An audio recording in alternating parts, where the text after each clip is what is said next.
네, 제가 다음으로 준비한 쟁점은 차별처우 금지의 원칙이라는 쟁점입니다. 사실 이 쟁점은 26회 노무사 기출문제이기도 한데 사실 한 5년 정도 됐잖아요, 나온 지. 그리고 최신 판례도 꽤 있기 때문에 또 출제가 될 가능성이 있다고 생각을 해서 두 번째 쟁점으로 선정을 해봤습니다. 우선 차별처우 금지의 원칙의 대전제는 저희 최상위법인 헌법 11조 1항 그리고 32조 4항에서 출발이 된다고 보시면 되는데요. 그런 헌법에서 차별을 이제 하지 말 것을 기본권으로 이제 설정을 해놨고 그것의 구체적인 실현을 위해서 근로기준법 6조, 균등 대우 원칙, 남녀고평법 8조, 동일가치 동일임금 원칙, 기간제법 8조, 기간제 근로자 차별 처우 금지의 원칙 이렇게 세 가지의 법령이 있다고 보시면 됩니다. 이게 이 세 가지 법령이 문제에 다 쓰실 필요는 없는데 그 문제에서 요구하는 그 사항이나 쟁점에 따라서 좀 적재적소에 맞게 활용을 해주시면 좋을 것 같습니다. 이제 제일 중요한 근로기준법상 차별금지 원칙부터 한번 공부를 해볼게요. 근로기준법 6조를 한번 제가 읽어드리겠습니다. 사용자는 근로자에 대하여 남녀의 성을 이유로 차별적 대우를 하지 못하고 국적, 신앙 또는 사회적 신분을 이유로 근로조건에 대한 차별적 처우를 하지 못한다. 이렇게 법이 제정이 되어 있어요. 우선 그 근로기준법상 차별금지 원칙을 그 노무사 답안지에 서술을 해주실 때 총 4가지의 쟁점으로 생각을 해주셔야 되는데요. 그중 1번이 차별 사유입니다. 차별 사유는 아까 법에서도 나와 있듯이 그 성별, 국적, 신앙, 사회적 신분 이렇게 4가지의 사유로 차별하지 못한다고 적어주시면 되는데 사실 이게 법에 나와 있기 때문에 외울 필요는 없잖아요. 그렇지만 이제 세부적인 개념을 한번 살펴보도록 할게요. 우선 성별은 남성, 여성 이런 성차별 이외에 임신, 출산, 그리고 성적 취향에 따른 성차별 역시 전면적으로 금지를 하고 있습니다. 그리고 국적은 국적법상의 지위, 그리고 신앙은 사람의 내심의 사고방식인데요. 사실 신앙이라고 하면 대부분 종교적인 것을 많이 떠올리실 텐데 이게 정치적인 신념까지 포함된다고 합니다. 그러나 예외적인 경우도 있어요. 경향사업이라는 경우인데요. 경향사업이 뭐냐면 특정 사상이나 신념을 전파하는 목적으로 개설된 사업입니다. 그렇기 때문에 이 경향사업 내에서 신앙을 거스리는 행위를 한다거나 하면 그 근로자를 해고도 가능하고 차별적 처우를 하는 것이 가능합니다. 예외인 경우, 좀 특이한 경우이기 때문에 암기해 두시면 좋을 것 같아요. 그리고 사회적 신분. 사회적 신분은 사회에서 장기간 차지하는 지위를 뜻하며 그 사회적 평가를 수반하는 것입니다. 차별 사유 4가지, 성별, 국적, 신앙, 사회적 신분 설명을 해드렸고 그 다음으로는 차별 금지 영역이에요. 법에도 그 근로조건에 대한 차별적 처우를 하지 못한다고 그 차별금지 영역을 그 근로조건으로 한정해서 규정을 하고 있는데요. 근로조건이라 하면 임금이나 복지, 근로시간 이런 것들이 되겠죠? 그렇지만 모집에 있어서의 차별, 채용 과정에 있어서의 차별은 해당이 되지 않으니 이 부분도 작성을 해주시면 좋을 것 같아요. 그 다음으로는 이제 비교 대상자 부분입니다. 차별적 처우란 무엇일까요? 차별적 처우란 근로기준법에서 말하는 차별적 처우란 이제 같은 것을 다르게 취급하고 다른 것을 같게 취급하는 것을 차별적 처우라고 보고 있어요. 그렇기 때문에 같은 것을 정의하는 게 본질적으로 동일한 비교 집단이거든요. 그러니까 본질적으로 동일한 집단인데 다르게 처우하는 것을 차별이라고 보고 있고 반대로 본질적으로 동일하지 않은 집단이라면 차별적 처우를 하는 것이 그게 차별이 아니라고 생각을 해주시면 됩니다.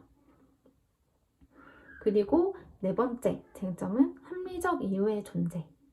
사실 차별이 존재한다고 하더라도 그 차별에 합리적인 이유가 있으면 그 차별은 정당화된다고 볼 수가 있고요.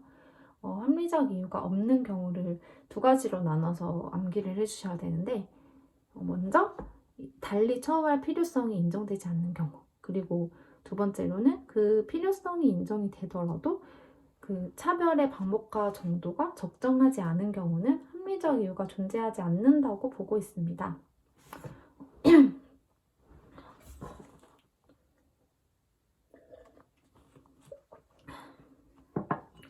제가 좀 이해도를 높이기 위해서 그 대법원 판례 하나를 설명을 해드리자면, 어떤 국립대학교의 시간 강사가 행정소송을 이제 제기를 한 거예요. 그 전임 강사의 경우 시급이 8만 원, 비전임 강사의 경우 시급이 4만 원, 이렇게 국립대학교의 그 규정에 취업 규칙에 이렇게 제정이 돼 있었던 거예요. 그래서 이 차등 지급이 부당한 차별 처우에 해당을 한다면 이제 행정소송을 낸 거죠. 그래서 대법원은 어떻게 그 판결을 내렸냐면, 사실 전임이냐 비전임이냐는 근로의 내용과 무관한 사정이잖아요. 뭐 그 강사의 뭐 능력, 학력, 실력과 무관한 그런 사정이기 때문에 이 차등 지급권은 부당한 차별에 해당이 된다고 결판을 내린 적이 있습니다. 그래서 참고해 주시면 좋을 것 같아요. 그 다음에 이 차별금지 입증 책임은 그 차별을 주장하는 근로자에게 있고, 이 차별금지를 위반한 사업자는 일단 14조에 따라, 금기법 14조에 따라 처벌을 받고, 그리고 그 차별을 규정한 취업규칙과 단체협약은 강행 규정에 따라 무효로 처리됩니다.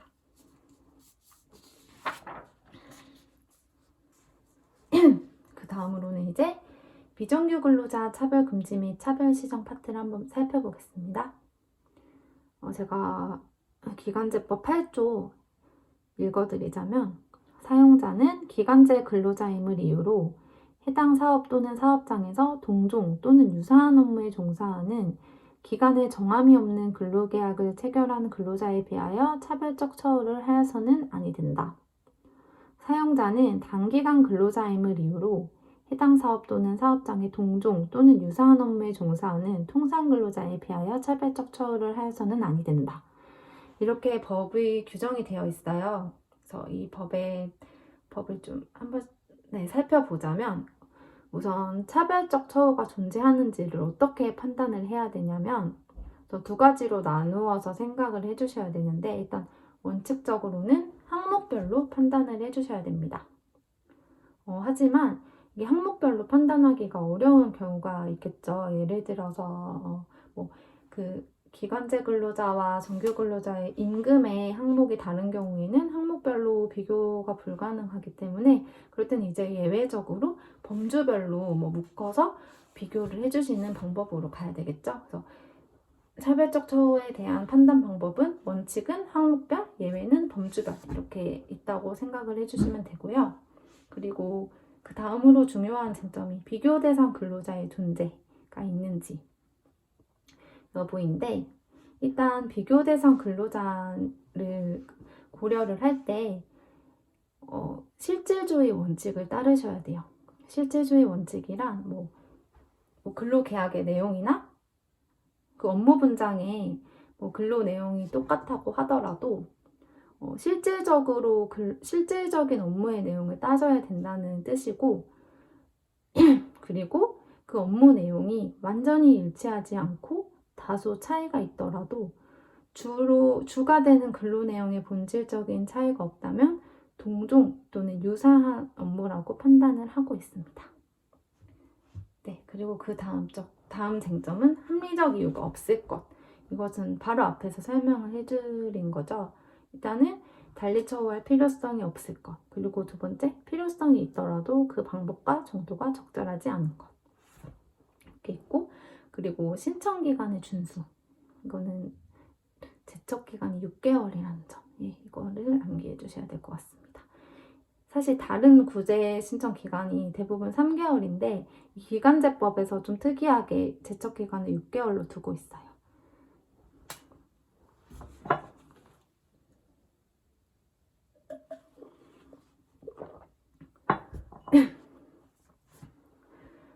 그 다음에 이제 문제를 한번 풀어볼까 하는데, 26회 기출문제를 한번 풀어볼게요.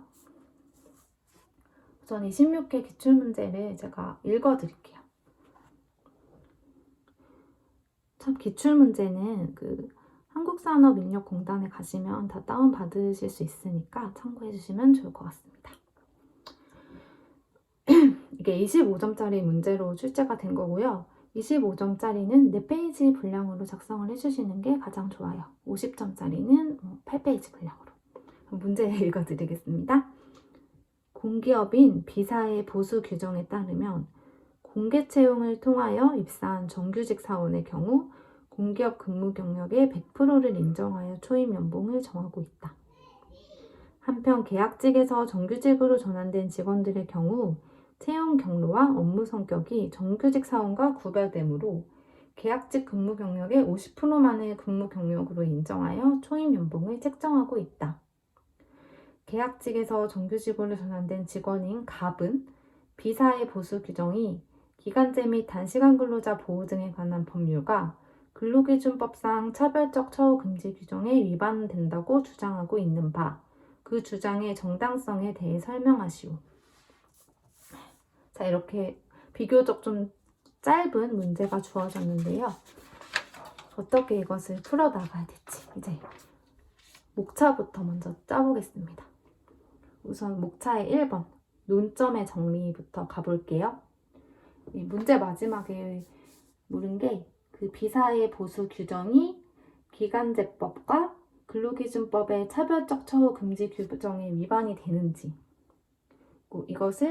이것이 정당한지, 그래서 이거를 이제 살펴보겠다고 작성을 해주시면 되는데, 사실 그 갑이 지금 정규직이잖아요. 여기서 계약직에서 정규직 직원으로 전환이 된 정규직 직원이기 때문에 기간제법 관련 내용은 조금만 작성을 해주시면 되고, 근로기준법상 차별적 처우에 대한 내용을 상대적으로 좀 길고 알차게 작성을 해주셔야 돼요.